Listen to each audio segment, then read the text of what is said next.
Bonsoir à tous et bienvenue sur le plateau d'À la Source. Au sommaire de ce journal, le lancement des Journées mondiales de la jeunesse, c'est ce week-end en France. Le cardinal Barbarin, invité d'honneur de la fête de l'Annonciation au Liban. Et enfin un film consacré au célèbre capucin italien Padre Pio. Vous retrouverez ensuite Cyril Lepeigneux et ses deux invités. Alors Cyril, de quoi allez-vous parler aujourd'hui ? Alors l'actualité de ces derniers jours l'a sans doute fait oublier à beaucoup de monde, mais nous sommes en plein dans l'entre-deux-tours des élections départementales. Alors pour parler de ces enjeux, nous serons dans quelques minutes en compagnie de Samuel Pruvot, de Famille Chrétienne, et de Guillaume Goubert, de La Croix. On commence ce journal par le lancement en France des prochaines Journées mondiales de la jeunesse. Elles auront lieu en 2016 à Cracovie. 60 000 Français y sont attendus. Dès maintenant, le site internet dédié à l'événement est accessible. L'occasion de faire un point sur ces mois de préparation avec la directrice adjointe du service national pour l'évangélisation, sœur Nathalie Bécard. Les groupes locaux sont déjà bien mobilisés. Quasiment tous les diocèses ont nommé un délégué JMJ qui constitue une équipe. Il y a aussi beaucoup de mouvements, de communautés qui proposent des groupes pour que les jeunes partent au JMJ. À Madrid, il y avait 50 000 jeunes Français. Là, pour les JMJ de Cracovie, on prévoit d'être 60 000. On sent que les JMJ continuent à être très appelantes. Il y a aussi la figure du pape François qui touche particulièrement les jeunes. On sent beaucoup d'enthousiasme déjà. On sait aussi que les Polonais se mobilisent déjà très fortement, ils sont en route dans tous les diocèses. Donc déjà beaucoup de diocèses français ont pris contact avec leur diocèse d'accueil en Pologne. Les Polonais sont très chaleureux, très accueillants et ils se réjouissent d'accueillir en particulier les jeunes Français. Vous savez qu'on sera a priori la deuxième délégation la plus nombreuse après les Italiens. Un événement qui intervient donc le dimanche des Rameaux, journée consacrée à la jeunesse par Jean-Paul II. À cette occasion, de nombreux rassemblements ou pèlerinages sont organisés dans les différents diocèses français, comme à Chartres ou encore au Puy-en-Velay, comme vous pouvez le voir sur ces images filmées lors de la dernière édition. Après le crash de l'A320 survenu mardi dans les Alpes de Haute-Provence, l'heure est au recueillement pour les familles des victimes. Depuis l'accident, l'Église se mobilise aussi. À l'annonce du drame, l'évêque de Digne, Monseigneur No, a quitté l'Assemblée plénière des évêques de France pour retourner dans son diocèse. Aujourd'hui, il faisait partie des équipes d'accueil pour les familles des victimes attendues sur place. Et Monseigneur No célébrera samedi à 10h30 une messe en la cathédrale Notre-Dame du Bourg. Il sera accompagné par le curé de Digne, le père Listello. La prévention de la pédophilie et l'accompagnement des victimes était l'un des dossiers de l'Assemblée plénière de printemps des évêques de France. Depuis le début des années 2000, le travail de la conférence épiscopale s'est révélé efficace et fait même figure de référence dans le monde. Mais depuis 15 ans, 85 nouveaux évêques ont été nommés, soit les trois quarts de l'épiscopat français. Il était donc important de les sensibiliser. On écoute Monseigneur Lalanne, chargé d'une cellule de veille sur la pédophilie, ainsi que Marie Jotil, médecin théologienne et professeure à l'Université de Strasbourg. Il y a eu une grande évolution depuis une vingtaine d'années, non seulement de l'opinion publique, mais aussi des évêques, où on se disait, bon, la pédophilie, si jamais le prêtre est soigné, puis part un peu ailleurs, ça va s'arranger. Il y avait là beaucoup de sincérité. Mais on se rend compte aujourd'hui que la structure pédophile est une structure très très grave et qu'il faut absolument avoir en premier objectif la protection des victimes, c'est-à-dire des enfants. J'ai envie de dire c'est une double trahison, comme disaient les évêques. Une trahison à l'égard des enfants, à l'égard de l'humain, une trahison aussi à l'égard de l'Église et à l'égard de l'Évangile, à l'égard du Christ. Il y a un consensus de tous les évêques. Après, les questions de discernement ne sont pas faciles. Vous savez, on peut recevoir des rumeurs, des lettres anonymes, mais le 2 février, le pape François a été extrêmement clair. Tolérance zéro. Et je crois que nous sommes vraiment stimulés par le pape François pour avoir le même type d'attitude. Le cardinal Barbarin était quant à lui absent de l'Assemblée plénière. Il était l'invité d'honneur de la fête de l'Annonciation au Liban. Nous vous en parlions mardi. Cette journée est une fête nationale qui rassemble chrétiens et musulmans depuis 2010. Hier, lors de la cérémonie interreligieuse organisée au collège Notre-Dame de Jamour à Beyrouth, l'archevêque de Lyon a invité chrétiens et musulmans à se tourner vers Marie pour mieux se comprendre mutuellement. Paul II a dit, et c'est écrit sur le fronton de notre chapelle, que le Liban est plus qu'un pays et que c'est un message. Quel est ce message? Quel est ce message de paix? Comment va-t-elle arriver vers nous? Pour moi, c'est d'abord celui de la miséricorde, celle-là même que chante la Vierge Marie. Ce message est plus utile que jamais, alors que la situation de beaucoup de nos frères chrétiens et musulmans se dégrade dans de nombreux endroits du monde. Chers amis libanais, il est capital que nous suivions votre modèle, qu'à votre école, nous nous réapproprions ce terme de miséricorde dont les racines sont aussi profondes que celles du cèdre, pour déployer nos branches, enfin, les uns vers les autres. Ainsi, nourris et fortifiés par la sève de la miséricorde, nous grandirons ensemble vers le ciel. Et toujours concernant le dialogue interreligieux, le cardinal Jean-Louis Torrent fait partie des lauréats du prix pour la paix 2015. Le président du Conseil pontifical pour le dialogue interreligieux est l'un des 3 vainqueurs de ce prix. Un prix promu par la fondation italienne Ducci qui est remis chaque année depuis 2006 à 3 représentants des religions monothéistes. Il récompense leur engagement dans le dialogue interreligieux. Boko Haram a encore frappé au Nigeria. La secte islamiste a enlevé 400 à 500 femmes et enfants mardi à Damasak dans le nord-est du pays. Une ville pourtant reconquise par l'armée il y a une dizaine de jours. Nous avons recueilli la réaction de Monseigneur Kaigama qui était en France ces derniers jours, notamment pour la nuit des témoins. De retour au Nigeria, nous l'avons joint par téléphone.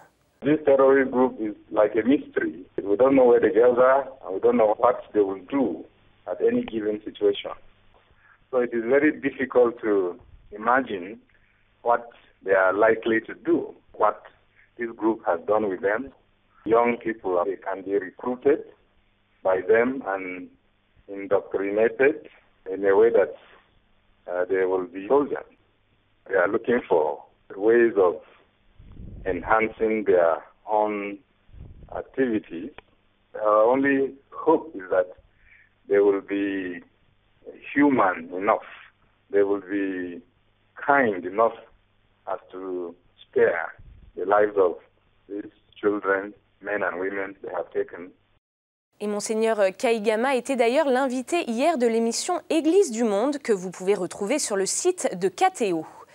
Une invitation à prier pour la paix, pour célébrer le 5e centenaire de la naissance de Sainte Thérèse d'Avila. Une prière mondiale pour la paix a été ouverte ce matin par le pape François. Que ce soit dans une chapelle ou chez soi, tout le monde est invité à prendre part à cette initiative jusqu'au 28 mars, jour anniversaire de la naissance de Sainte Thérèse. Et autre initiative, une prière et une collecte pour les chrétiens du Moyen-Orient a été lancée par les églises chrétiennes en Belgique durant la Semaine Sainte. La situation des chrétiens au Moyen-Orient sera d'ailleurs demain au cœur d'une réunion présidée par la France au Conseil de sécurité de l'ONU.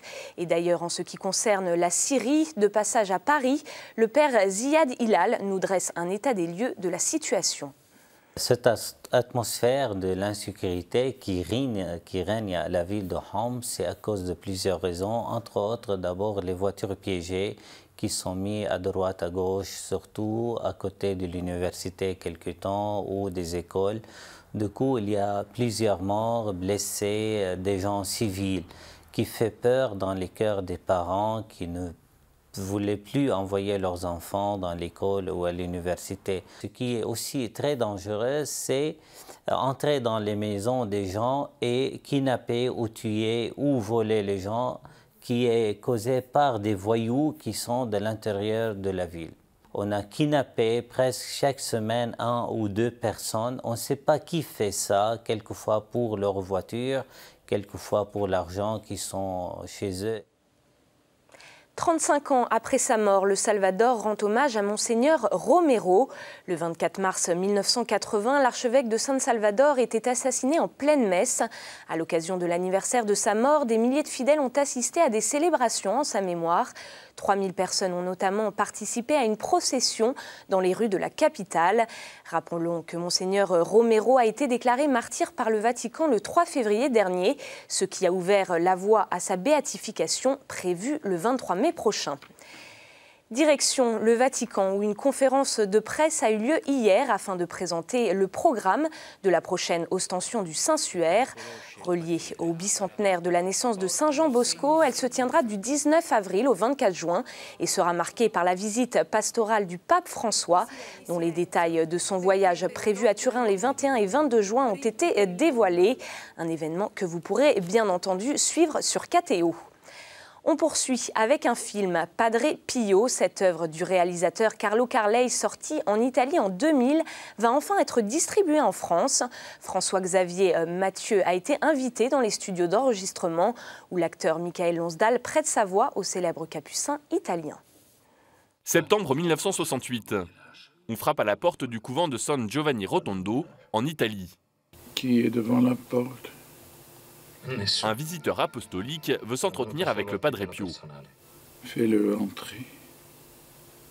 Au soir de sa vie, avec la voix de Michael Lonsdal, le capucin au stigmate va raconter son histoire. Savoir encore ce que tu as. C'est un personnage considérable et on ne peut pas l'oublier comme ça.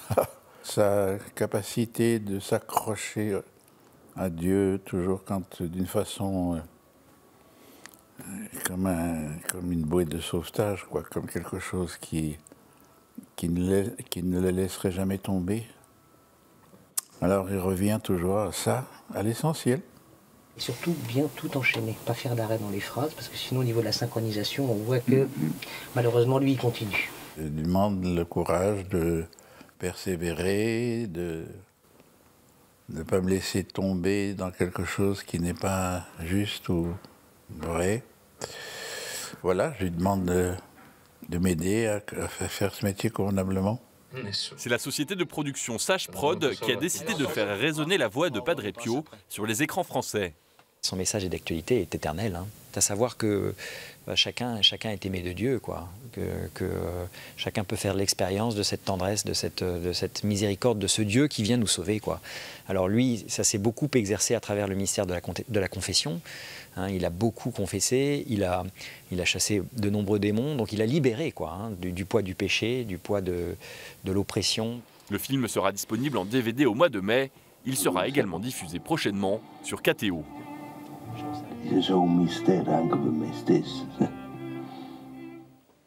C'est maintenant le moment de faire un point sur les titres de la presse chrétienne.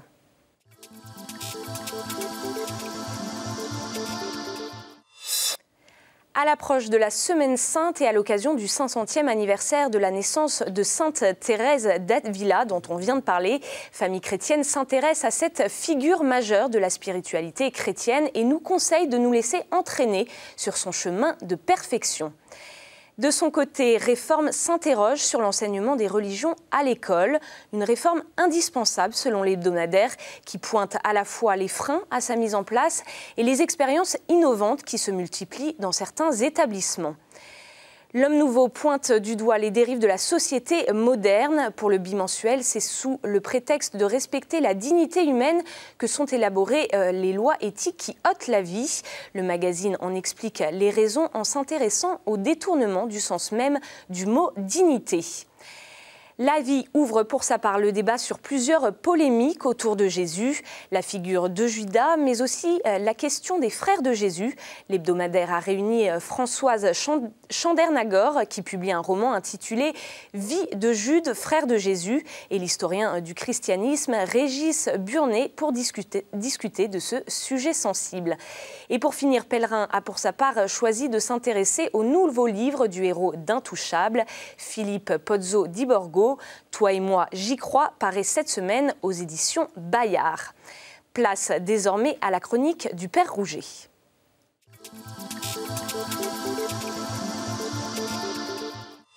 La Semaine Sainte approche, avec ses processions de rameaux et ses chemins de croix qui vont traverser nos villes et nos villages. Dans les grandes villes, ils sont de plus en plus nombreux depuis quelques années. C'est saint François d'Assise qui a en quelque sorte inventé le chemin de croix, tout comme la crèche d'ailleurs, qui a défrayé la chronique au moment de Noël. Par les 14 stations du chemin de croix qui ont tant inspiré artistes et spirituels, saint François d'Assise voulait montrer qu'aujourd'hui encore, Jésus passe au milieu des hommes en portant sa croix pour le salut du monde. la croix n'est pas un mythe ou un simple symbole, elle est un signe de l'amour réel de Jésus pour tous les hommes. Certains pourraient se demander si de telles processions, de tels chemins de croix sont bien ajustés à notre situation française contemporaine et bien conformes à l'esprit de juste laïcité. Il faut sans cesse rappeler que notre régime juridique de laïcité instaure une séparation institutionnelle entre les églises et l'État, mais pas de séparation globale entre les églises et la société. Monseigneur Pontier, archevêque de Marseille, président de la Conférence des évêques de France, vient d'avertir, dans son discours d'ouverture de l'Assemblée plénière des évêques à Lourdes, l'État ne saurait passer sans risque de la garantie de liberté, religieuse en l'occurrence, à leur surveillance soupçonneuse. Un chemin de croix, d'ailleurs, n'est pas une manifestation identitaire, mais un témoignage rendu à la miséricorde du Christ. Le Christ porte les souffrances et les doutes de tous les hommes d'aujourd'hui, où qu'ils en soient sur leur propre chemin. Aujourd'hui, comme il y a 2000 ans, Jésus passe au milieu des hommes en faisant le bien. Je vous laisse maintenant en compagnie de Cyril Le Peigneux et de ses invités. On se retrouve mardi prochain. Très bonne soirée à tous.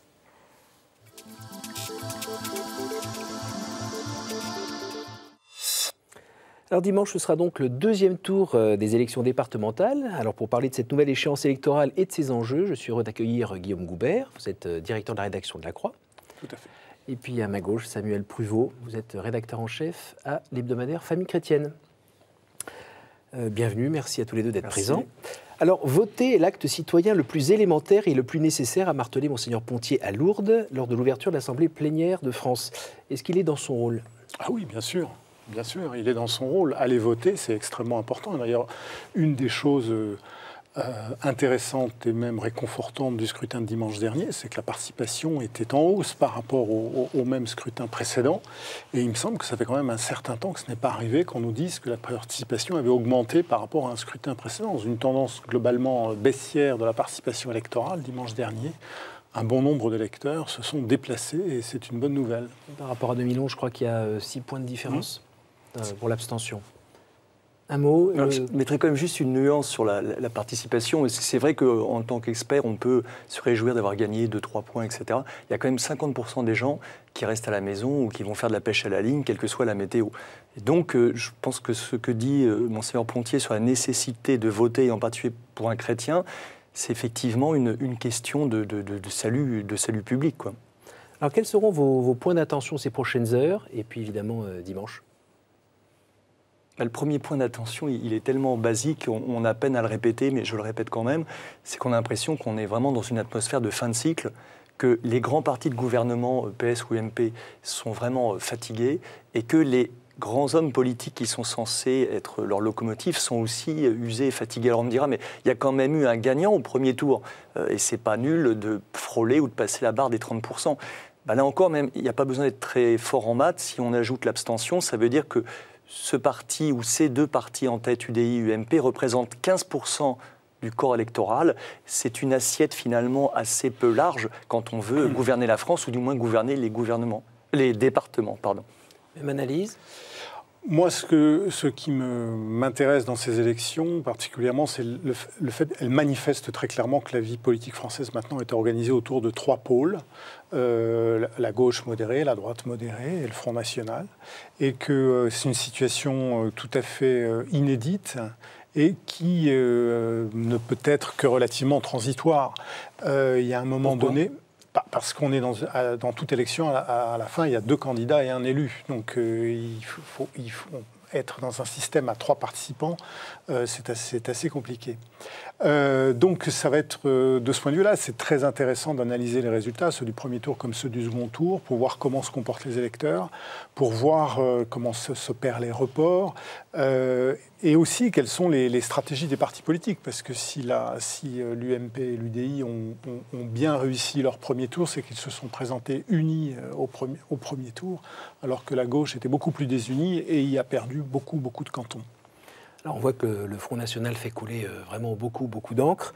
On peut parler un peu de stigmatisation, de tension entre le Premier ministre et certains représentants de ce parti. On a vu aussi que l'Église était quand même plutôt discrète sur le Front National, elle en parlait pas trop fort. Mais qu'est-ce qu'on peut dire finalement de la tendance de fond dans les urnes de dimanche dernier? Qu'est-ce que ça reflète de l'état de la France, tout simplement?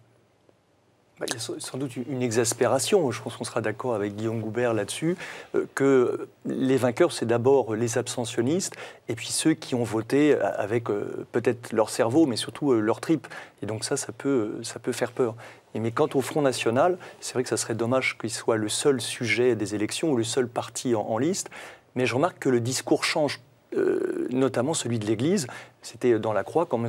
Brunin nous explique que, bien sûr, entre l'Évangile et le Front National, il y a des choses qui ne collent pas, mais attention, au PS, il y a des choses qui ne collent pas non plus, et à l'UMP... Mais alors, au-delà des partis, qu'est-ce que ça nous dit de l'état de la France? Est-ce que c'est le désarroi? C'est plus d'avenir? Je pense que c'est une grande colère. Une grande colère des Français à l'égard de la marche du monde, de la marche de la société française, de la façon dont les partis politiques, dont ceux qui vivent, entre guillemets, en haut de la société se comportent. Il y a notamment un sentiment vis-à-vis du PS d'un très grand embourgeoisement du PS qui est désormais loin des classes populaires. Et c'est un message qu'il faut entendre de quelque manière qu'il s'exprime, y compris par l'abstention, comme le disait Samuel, et par le vote d'extrême gauche et par le vote pour le Front National. Et je pense qu'il y a un certain nombre de comportements dans la société française et dans la vie publique française qui doivent changer. Sans vouloir tout mélanger, je veux dire, quand les Français apprennent ce que coûte la rénovation du directeur du bureau du président de Radio France, ils se disent qu'il y en a en ce moment qui ne souffrent pas beaucoup de la crise. Et je pense qu'il y a vraiment un devoir d'exemplarité de la part des personnalités publiques qui est immense et qui n'est pas encore suffisamment respecté. Je voudrais revenir sur ce qu'a dit Guillaume, que je partage tout à fait. C'est un peu, ces dernières élections, c'est un peu comme un thermomètre, sauf que là, on dépasse les températures possibles pour un être humain. Alors on va dire, non, mais tout ça, vous dramatisez à chaque élection, et puis finalement, la vie continue. Je ne suis pas sûr, parce qu'il y a des pays qui ne sont pas si loin de nous que ça, je pense à la Grèce ou d'autres, où il y a une sorte de cocktail un peu maléfique entre une crise économique qui est très réelle chez eux et aussi chez nous, et des discours radicaux de droite ou de gauche qui finissent finalement par rentrer dans les âmes ou sinon dans les têtes, parce qu'effectivement, on n'a pas d'autre issue. Et c'est parce qu'ici, on a une jolie table. Le syndrome grec, c'est renverser la table. Et il n'est pas du tout impossible, en France, qu'un jour, un certain nombre d'électeurs ou de politiciens aient envie aussi de renverser la table. Je noterai juste, peut-être en bon père de famille, qu'il vaut mieux bouger la table avec un plan ensemble plutôt que la renverser, parce qu'il y a toujours des dégâts. Même impression de cette ambiance, on va dire, un peu années 30 ? On n'est pas encore aux années 30 quand même, non, je ne dirais pas ça, mais on a quand même le sentiment d'un... Taux de chômage, des illusions. Oui, non, mais c'est vrai. Mais comment dire, résistons à l'idée du pire, parce que quand on pense que quelque chose va se produire, il a plus, vous savez, ce qu'on appelle les phénomènes autoprédictifs, c'est-à-dire que quand on croit que quelque chose va arriver, cela risque davantage d'arriver. Donc, il faut se dire qu'il y a c'est là où je considère, même si Samuel a raison de rappeler que 56% de participation, c'est quand même pas terrible, et j'en conviens volontiers. Mais je veux dire, le fait que l'électorat modéré se soit un peu réveillé avant le premier tour, et j'espère que ça se manifestera encore pour le second tour, c'est quand même plutôt une bonne nouvelle. Ça veut dire qu'il y a un certain nombre de personnes qui se disent non, on ne peut pas laisser la situation dériver de cette manière-là. Et j'espère que ce phénomène va se poursuivre et s'amplifier dans les élections suivantes. Alors, question apparemment simple, comment on s'en sort ? En travaillant.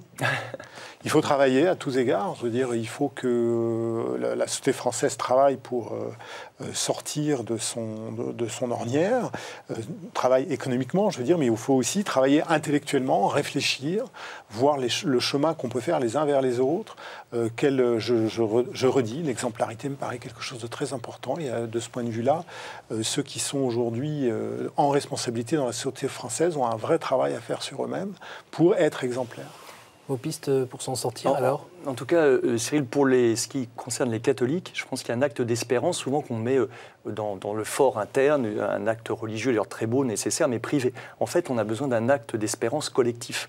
Et on sent bien les uns et les autres que peut-être la tentation des catholiques qui sont plus exigeants, qui ont l'âme peut-être un peu plus agile, plus fine, c'est de dire c'est trop moche, il faut arrêter le film ou il faut construire une tour d'ivoire. Et ça serait terrible parce que ça serait une position anti-catholique. C'est comme si on mettait la doctrine sociale de l'Église, elle n'a pas été conçue pour régner, entre guillemets, le règne du Christ, c'est pas le règne dans les sacristies. En un mot, comment ça s'incarne, cette espérance ? C'est des gens qui pensent. On a toute une nouvelle génération de penseurs sur l'éducation, la sexualité, l'économie, et puis des gens qui commencent à militer, parce que si on pense et qu'on ne va pas jusqu'à distribuer le tract dans la rue, ça ne marche pas. Merci messieurs pour cet échange. Merci à vous tous pour votre fidélité. Vous pourrez revoir ce programme sur ktotv.com. Et puis avec toute l'équipe, on vous donne rendez-vous mardi prochain. Bonne soirée à tous.